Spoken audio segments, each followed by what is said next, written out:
नमस्कार दोस्तों, स्टार्ट करते हैं spoken English. And spoken English का आज का सेशन है 41। जी हाँ, सेशन नंबर 41। अभी तक हम इंग्लिश स्पोकन की या स्पोकन इंग्लिश की 40 वीडियोस देख चुके हैं, 40 सेशन कंप्लीट कर चुके हैं और डेफिनेट है कि 40 सेशन आपको बहुत अच्छे से समझ में आए होंगे, राइट? क्योंकि मेरे पास कोई नेगेटिव फीडबैक नहीं आया, इसका मतलब आपको अच्छे से समझ में आए होंगे। स्टार्ट करेंगे 41 और अभी हमने कुछ दिनों पहले से मोडाल से स्टार्ट किए हैं, तो आज भी मोडाल स्टार्ट करेंगे। बस एक दो और बाकी हैं और आपका जो सब्र है वो कंप्लीट हो जाएगा, आपको आराम मिलने वाला है दोस्तों। लेकिन बस ये हम एक दो मोडाल और फिनिश कर लें। तो भाई क्वेश्चन आता है कि आज का मोडाल कौन सा है? आज का मोडाल बहुत इंपॉर्टेंट मोडाल है। इसका हम यूज काफी टाइम करते हैं, काफी जगह करते हैं। कैसे कैसे करते हैं यही सीखना है आज की इस क्लास में। लेकिन स्टार्ट करने से पहले मैं आपसे कहना चाहूंगा कि दोस्तों मेरी आशा है और आशा मैं पूरे विश्वास के संग करता हूं आपके साथ कि आप मोडाल्स कर रहे होंगे। मोर एंड मोर एग्जाम्पल बनाएं, मोर एंड मोर कोशिश करें। यदि कहीं कोई क्वेश्चन है तो पूछने में ना चूकें, आपको कैसे भी करके क्वेश्चन जरूर पूछने हैं मुझसे, राइट एवरीवन? ये स्पोकन की वीडियोस चल रही हैं आपकी। मैं बहुत जल्दी स्टार्ट करने वाला हूं आप लोगों के लिए ग्रामर, वो चाहे ग्रामर बैंकिंग की हो, चाहे एसएससी की हो, चाहे एनडीए और सीडीएस की हो, फिर चाहे एयरफोर्स की या मैट और कैट की हो। कंपटीशन के लिए हम लोग फिर से ग्रामर स्टार्ट करेंगे, लेकिन बस अभी फिलहाल ये स्पोकन के सेशन हम लोग कंटिन्यू करते हैं, राइट एवरीवन? स्टार्ट करते हैं आज का मोडाल और देखते हैं कि आज हम क्या नया करने वाले। आइए दोस्तों स्टार्ट करते हैं द यूज ऑफ नीड। जी हां, हमारा नेक्स्ट मोडाल है नीड। और नीड थोड़ा पेचीदा है। पेचीदा क्यों है? यूं तो सिंपल है, लेकिन डिफिकल्टी यहां पे ये पड़ती है कि भाई नीड के संग टू लगता है या नहीं लगता। नीड के संग वर्ब की फर्स्ट फॉर्म लगती है, चूंकि मोडाल है ये तो हम सब जानते हैं, लेकिन इसका यूज कैसे करते हैं? एक्चुअल में दोस्तों नीड है एक सिंपल वर्ड, लेकिन दिक्कत यहां पे है कि नीड एक तो मेन वर्ब का भी काम करता है, main verb, right, means action verb, और एक नीड वो भी है जो कि मोडाल का काम भी करता है। हमें समझना यह है कि नीड कहां मेन वर्ब है और कहां मोडाल है, राइट एवरीवन? स्टार्ट करते हैं द यूज ऑफ नीड और देखते हैं कि कैसे करेंगे नीड का यूज। आइए, जैसा कि नंबर 1 आपने देखा कि नीड का मीन होता है आवश्यकता, चाहे मोडाल हो चाहे मेन वर्ब हो। नीड का भैया मतलब नहीं बदलेगा, मतलब तो यही रहेगा, चाहे कुछ भी यूज कर लीजिए आप, लेकिन नीड का मतलब यही रहेगा। हम नीड का मतलब चेंज नहीं कर सकते। We can not change the meaning of need whether we are saying modal और we are saying this one as a main verb, action verb, मतलब आवश्यकता ही रहेगा। पहला पॉइंट। सेकेंड पॉइंट, नीड अपने साथ वर्ब की फर्स्ट फॉर्म लेता है। यदि नीड के संग वर्ब लगेगी तो ये वर्ब की फर्स्ट फॉर्म लेगा। क्यों लेगा भाई? क्योंकि है तो मोडाल और सभी मोडाल वर्ब की फर्स्ट फॉर्म लेते हैं। Is it clear? अब बाकी चीज जो नंबर 3 है कि भैया ये मेन वर्ब है या हेल्पिंग वर्ब, मतलब मोडाल, ये कैसे पहचानेंगे? बहुत सिंपल है। आइए पहले एग्जांपल्स देखते हैं और एग्जांपल्स के साथ समझेंगे कि कैसे पहचानते हैं इसको। लेकिन ये ध्यान रखें, यहां मैंने जो यूज किए हैं नीड का, वो केवल मोडाल की तरह किया है, तो समझेंगे मोडाल कैसे यूज होगा। ये अपने आप समझ में आ जाएगा कि मेन वर्ब कैसे होता है। सो नंबर 1 है दोस्तों एग्जाम्पल में, आई थिंक, मैं सोचता हूं या मुझे लगता है, you need to warm up, तुम्हें वार्म अप करना चाहिए। मतलब वार्म अप किसी भी चीज का हो सकता है, किसी भी चीज को करने से पहले उसमें वार्म अप किया जाता है, मतलब स्ट्रेचिंग की जाती है जब कोई जिम जाता है, पढ़ाई से पहले थोड़ा एक्सरसाइज की जाती है, तो this is what we call warm up, अपने आप को तैयार करना। तो सेंटेंस में कहा आई थिंक, मुझे लगता है, you need to warm up, तुम्हें आवश्यकता है वार्म अप करने की। तो दोस्तों यू नीड, यहां पे ये मोडाल है, you need to warm up, तुम्हें जरूरत है वार्म अप करने की। Simple. Second, she need to keep jewellery safe, she need to keep jewellery safe, उसे जरूरत है कि वो ज्वेलरी को सेफ रखे। कीप वर्ब की first form, she need to keep jewellery safe. Clear? Second part, इसमें दोस्तों देखना यह है कि यदि ये मेन वर्ब होता, यदि नीड मेन वर्ब होता तो थोड़ा सोचिएगा, यदि आपने टेंस पढ़ रखे हैं कि शी के साथ हम नीड्स लगाते। सिंगुलर वर्ब में नीड एस लेता यदि मेन वर्ब का काम करता। क्यों? क्योंकि सिंगुलर प्रोनाउन हमेशा एस और ई एस लेते हैं, लेकिन चूंकि ये क्या है, मोडाल, और मोडाल में कोई एस और ई एस यूज नहीं होता, वो जैसे हैं वैसे के वैसे ही यूज होते हैं। इसलिए दोस्तों नीड यहाँ पे एज अ वर्ब है, सिंपल मोडाल की तरह यूज हो रही है। इसीलिए she need to keep jewellery safe, उसे जरूरत है कि वो ज्वेलरी को सेफ रखे, सुरक्षित रखे। Third, we need to talk to Zubaid. Zubaid name है तो we need to talk to Zubaid, हमें जरूरत है कि हम जुबैद से बातें करें। वी नीड टू टॉक, हमें जरूरत है कि हम जुबैद से टॉक करें, बातें करें। तो वी नीड टू, ये भी क्या है यहाँ पे, एज अ मोडाल। एक बात ध्यान रखें, नीड अपने साथ पॉजिटिव सेंटेंसों में टू लेता है, पॉजिटिव सेंटेंसों में टू लेता है जब मोडाल की तरह काम करता है, लेकिन नेगेटिव और इंटरोगेटिव में ये टू नहीं लेता। इस बात को नोट डाउन कर लें जरूर ध्यान से। नेगेटिव इंटरोगेटिव में नीड टू नहीं लेगा, जबकि पॉजिटिव में नीड टू लेता है। राइट? नंबर नेक्स्ट दोस्तों, number fourth, Tanisha need to solve this equation in less time. जी हां, Tanisha need to solve, Tanisha को जरूरत है सॉल्व करने की इस इक्वेशन को कम समय में, इन लेस टाइम। तो Tanisha need to solve this equation in less time. Need to मतलब क्या हो गया, ये है मोडाल वर्ब की फर्स्ट फॉर्म। नंबर लास्ट दोस्तों, नंबर लास्ट है हमारा, यू नीड टू टेक शार। तुम्हें जरूरत है शार लेने की, तुम थोड़ा बोरिंग फील कर रहे हो, थोड़ा लेथार्जिक, थोड़ा थकाऊ और उबाऊ से फील कर रहे हो, तुम्हें जरूरत है कि तुम शार ले लो, तुम्हें फुर्ती आ जाएगी। तो यू नीड टू टेक, तुम्हें जरूरत है लेने की शार, मतलब भैया नहा लो, तैयार हो जाओ। तो नीड टू मोडाल है, उसके संग वर्ब की first form, you need to take shower. मैं आशा करता हूं पूरे विश्वास के साथ कि आपको समझ में आया होगा। बहुत सिंपल है, कुछ भी नहीं है, लेकिन जरूरत क्या है, केवल एक चीज की, समझना है आपको। आपको समझना है दोस्तों कि नीड टू का यूज जो है वो कैसे हम कर रहे हैं एक मोडाल के तौर पे। भाई एक बात तो सिंपल है कि नीड अपने संग टू लेता है। क्या लेता है? टू लेता है, और जब टू लेगा तो वर्ब की फर्स्ट फॉर्म तो लेगा ही लेगा। और मोडाल में कोई भी मोडाल एस और ई एस नहीं लेते। तो देखो जैसा कि शी है, शी के संग नीड्स लगना चाहिए था। कब? यदि ये मेन वर्ब का काम करता। कैसे? यदि मैं आपसे कहूं वह जाती है, तो हम क्या कहते हैं? She goes. क्या कहते हैं? She goes.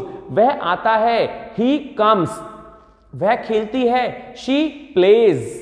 राइट? तो हमने सब में एस और एस लगाया, तो हमें यहां भी लगाना चाहिए था शी नीड्स, लेकिन नहीं लगाया। क्यों? क्योंकि हम मोडाल की तरह यूज कर रहे हैं, और मोडाल एस और एस नहीं लेते, वो सिंपल जैसे हैं वैसे के वैसे लिखे आते हैं। इसीलिए यदि कोई आपसे कहे तो आप साफ कह देंगे भाई ये मोडाल है, ये कुछ हो ही नहीं सकता। Is it clear?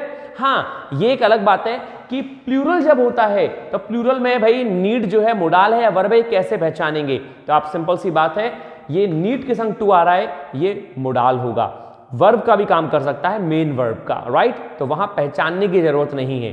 क्यों नहीं है? क्योंकि आप कुछ भी बोलेंगे वो दोनों ही बात सही होंगी, लेकिन सिंगुलर में पहचानने की जरूरत है। इज इट क्लियर दोस्तों? पक्का? जल्दी से आ जाइए, फिर हम स्टार्ट करते हैं इनके नेगेटिव। तो नेगेटिव कैसे बनेंगे? You need not warm up. तुम्हें आवश्यकता नहीं है वार्म अप करने की। You need not warm up. जैसा कि मैंने आपसे कहा कि नीड अपने साथ नेगेटिव सेंटेंसों में दोस्तों क्या नहीं लेता? अपने साथ टू को नहीं लेता। ये बिल्कुल गलत है, इसलिए हम टू कहीं नहीं लगाएंगे। तो मैंने कहा you need not warm up, तुम्हें वार्म अप नहीं करना चाहिए, तुम्हें वार्म अप करने की आवश्यकता नहीं है। She need not keep jewellery safe, उसे ज्वेलरी को सेफ नहीं रखने की आवश्यकता है। She need not keep jewellery safe, मतलब उसे ज्वेलरी को सेफ रखने की आवश्यकता नहीं है। Simple. We need not talk to Zubaid. दोस्तों ये टू जो है जुबैद के संग है, ना कि टॉक के संग। तो यहां तो टू आ जाएगा, लेकिन टॉक से पहले नहीं आएगा। इसीलिए यू नीड नॉट टॉक, तुम्हें जरूरत नहीं है बात करने की। किससे? जुबैद से। तुम्हें जरूरत नहीं है जुबैद से बात करने की। नंबर नेक्स्ट दोस्तों, Tanisha need not solve this equation in more time. Tanisha को जरूरत नहीं है इस इक्वेशन को सॉल्व करने की ज्यादा समय में, मतलब कम समय में करनी है उसे इक्वेशन सॉल्व। तो सेंटेंस क्या बन गया? Tanisha need not solve this equation, Tanisha को जरूरत नहीं है सॉल्व करने की इस इक्वेशन को इन मोर टाइम, ज्यादा समय में। क्लियर? एंड नेक्स्ट दोस्तों, and the last for today, you need not take shower so early. यहां टू गड़बड़ है, ये ध्यान रखेंगे, क्योंकि मैंने आपसे क्या कहा, वर्ब में टू नहीं लगता, इसलिए हम यहां पे टू नहीं लगाएंगे। तो सेंटेंस क्या बन गया, you need not take shower so early, तुम्हें इतनी जल्दी नहाने की, शावर लेने की कोई जरूरत नहीं है। मैं आशा करता हूं कि आपको समझ में आया होगा दोस्तों, बहुत सिंपल है। अक्सर लोगों को कंफ्यूजन होता है कि नीड जो है वो मेन वर्ब है या वो मोडाल है। तो मैं आपको समझा चुका हूं, मेन वर्ब जब होगा तो सिंगुलर में एस और ईएस लेगा, प्लूरल में हम लोग मालूम नहीं कर सकते, और मोडाल होगा तो भाई सिंपल उसके बाद वर्ब का काम तो करेगा ही करेगा। Is it clear? हम यहां पर नीड के कुछ यूज देखेंगे एज अ मोडाल वर्ब। जी हां, नीड का यूज हम कैसे as a modal verb necessity के लिए करते हैं। आइए, एग्जाम्पल है, she need to sleep, need to use हुआ है, इट मीन्स ये मोडाल वर्ब है। So she need to sleep as a modal verb use हुआ है दोस्तों यहाँ पे, बहुत सिंपल है। इसी का negative, she need not sleep. जी हाँ, नेगेटिव में नीड कभी भी टू नहीं लेता, तो दोस्तों यहाँ पे टू यूज नहीं होगा और एग्जाम्पल बना शी नीड नॉट स्लीप। आइए next example, everybody need to think that we are rich. दोस्तों एवरीबडी सिंगुलर है, यदि as a main verb use होना चाहिए तो फिर ये एस लेगा, लेकिन यहां पे as a main verb use नहीं है नीड, इसीलिए मोडाल कहलाएगा, क्योंकि एस का यूज नहीं है। Everybody need to think that we are rich. इसी का negative, nobody need think, need यहां पे एज अ मोडाल है, तो दोस्तों नेगेटिव में टू नहीं लेगा, nobody need think that we are rich. बहुत सिंपल है, नेगेटिव में। Number next example, she need to arrive so early. जी हाँ, पॉजिटिव सेंटेंस है, as a modal she need to arrive, तो नीड ने टू भी लिया और as a modal verb use हुआ, she need to arrive so early. Negative में टू नहीं लेता नीड, तो सेंटेंस बना she need not arrive so early. दोस्तों इसी को बोलते हैं बेयर इन्फिनेटिव, जहां टू का यूज नहीं करते हैं। तो she need not arrive so early, ये था आपका as a modal, negative and positive. Number next दोस्तों, कुछ एग्जांपल्स इंटैरोगेटिव के। Need you make so much noise, क्या तुम्हें आवश्यकता है बहुत ऊधम करने की, तो यहां पे नीड ने टू नहीं लिया और एज अ मोडाल यूज हुआ, need you make so much noise. Another example, need she repair her car, क्या उसे जरूरत है अपनी कार रिपेयर करने की, need she repair her car. आशा करता हूं कि आपको नीड का use as a modal verb समझ में आया होगा। अब देखते हैं नीड का यूज दोस्तों as a main verb. Example है, I need some more English classes. दोस्तों need as a main verb कभी भी टू नहीं लेता। जी हाँ, तो सेनेस ने कहा I need some more English classes, मुझे आवश्यकता है कुछ और इंग्लिश क्लासेस की। सेकंड में she needs a little water, she के साथ मेन वर्ब में एस जोड़ा, प्रेजेंट इंडेफिनिट बन गया, she needs a little water. And a third example, they need my trousers, उन्हें आवश्यकता है मेरे ट्राउजर्स की। तो दोस्तों ये एग्जाम्पल थे नीड के without to as a main verb. इन्हीं का negative, I don't need to lose weight, as a main verb sentence बना I don't need to lose weight, don't as a helping verb use हुआ and need main verb. Second example, do you need to use the hair dryer, ये बना दोस्तों interrogative, यहां भी need as a interrogative use हुआ, do you need to use the hair dryer. तो दोस्तों first और सेकंड दोनों एग्जाम्पल में यहां भी need as a main verb use हुआ। यहां पे नंबर नेक्स्ट एग्जाम्पल में you don't need to mention this, sentence negative है, don't as a helping verb use हुआ और need as a main verb, you don't need to mention this. Same, why do you need to go there, जी हाँ, why do you need to go there. दोस्तों यहां भी do के साथ need का यूज हुआ, do as a helping verb और need as a main verb. तो इन सभी एग्जाम्पल से हमें एक बात तो समझ में आ गई कि क्वेश्चन और नेगेटिव में यदि डू और डज लग रहा है और उसके साथ नीड का यूज है दोस्तों, तो ये होगा as a main verb, right. दोस्तों पास्ट में हम नीड का use as a main verb किस तरह करते हैं, आइए देखते हैं एग्जाम्पल में। सेंटेंस है, आई नीडेड सम बुक्स, जी हां, आई नीडेड सम बुक्स, मुझे कुछ बुक्स की आवश्यकता थी। यहां पे नीड में ईडी लगा दिया, पास्ट फॉर्म बन गई। Same second example, I needed to have my hair cut, मुझे अपने बाल कटवाने की आवश्यकता थी, I needed to have my hair cut. दोस्तों इनके negative, I didn't need to arrive so early, मुझे इतना जल्दी आने की आवश्यकता नहीं थी, I didn't need, did not के संग वर्ब की first form. Second example, he did not need to wait for me, उसे मेरा वेट करने की आवश्यकता नहीं थी, सेम डिड नॉट के साथ वर्ब की first form. Is it clear? और नेगेटिव और इंटरोगेटिव में नीड जो है वो क्या करेगा, वो टू नहीं लेगा, जबकि पॉजिटिव में नीड टू लेता है, राइट? और बाकी आप मोर एंड मोर सेंटेंस बनाने की कोशिश करें, आपको अपने आप क्लियर होगा। But try guys, practice makes a man perfect, who does practice, जो वास्तव में प्रैक्टिस करता है। तो कोशिश करें सेंटेंस बनाने की, and if you have any doubt you may ask me any time, you may write down on my comment box guys. So that's it for today. मुझे बहुत अच्छा लगा आपको ये सब बता के, ये मोडाल्स पढ़ा के। लेकिन हाँ, हम मोडाल के बाद नेक्स्ट सेशन स्टार्ट करेंगे दोस्तों टेंसेस का, और टेंसेस के साथ स्टार्ट करेंगे अपनी डीप ग्रामर कंपटीशन एग्जाम के लिए। सो तैयार रहें नेक्स्ट सेशन के लिए, बहुत मजा आने वाला है, और जितने भी ज्यादा हो सकते हैं वो जुड़ने की कोशिश करें। So that's it for today दोस्तों, thank you, take care of yourself, stay happy, stay healthy, stay hungry. Thank you दोस्तों, नमस्कार।